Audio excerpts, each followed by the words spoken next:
Hey guys, this is my CBR 650F. Just wanted to show you how I ran the backup camera. It also has a DVR recording. I'll just show you real quick since it's a little bright out here today. Got my camera here mounted below the reflector above the license plate. I don't have a license plate yet because I've only had this for 3 weeks, and I just screwed it right underneath the reflector there, and probably not the best spot to screw it. I think it, as you can see, it kind of pushed it away from that, but so far it stays there. I'm not really worried about it. Eventually I plan on getting the fender eliminator, so the cord just runs up under here, and as you can see, that's where they connect. Got the power here, video here. I just taped that there so it doesn't move. Got everything kind of concealed pretty nicely. Fits, no issues. I personally probably should have covered the ends of those. That's the audio. I have a microphone on its way. That way I can get like some sound when I'm riding. This is the DVR setup that I have. As you can see, it's currently on. Just holds a little SD card right there. I think right now I got a 16 gigabyte. I've been riding for a couple weeks and it's still not full, so that fits nicely under there. I was eventually going to screw it down, but if I screw it down, then you would see some screws hanging out the bottom of the fender. So I might opt out to do like I forget what those things are called.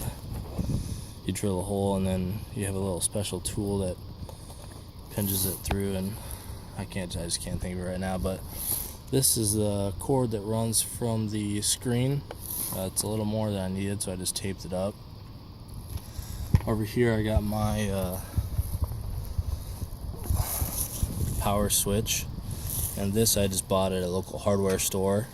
It's just a regular toggle switch, and then they had the weatherproof cover for it. It was like 15 bucks, and I just have all of the power supplies ran into one. The positive I just have running to the battery, and the negative I have running to the switch. So basically the battery out comes into the switch, and then the negative out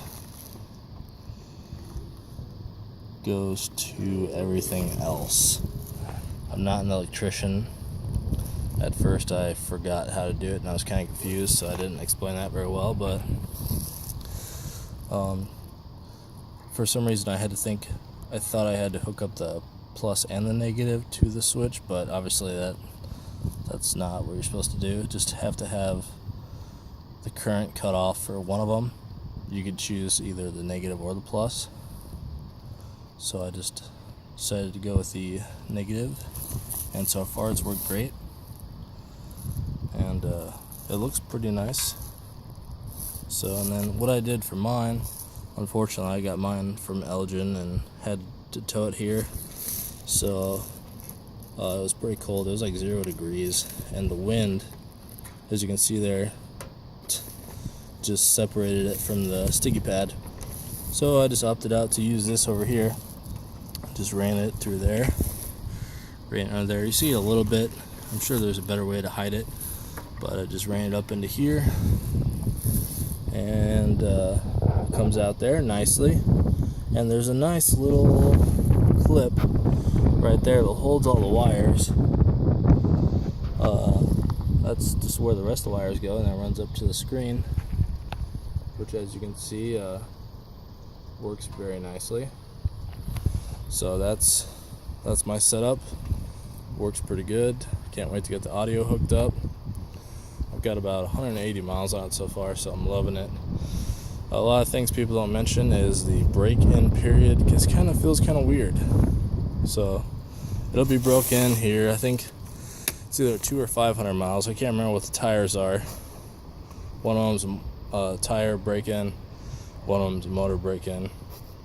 So I'm liking it so far. You guys have any questions, comments, concerns, put them below, and then I'll get all of the links for the screen, the DVR setup, and the camera that I chose.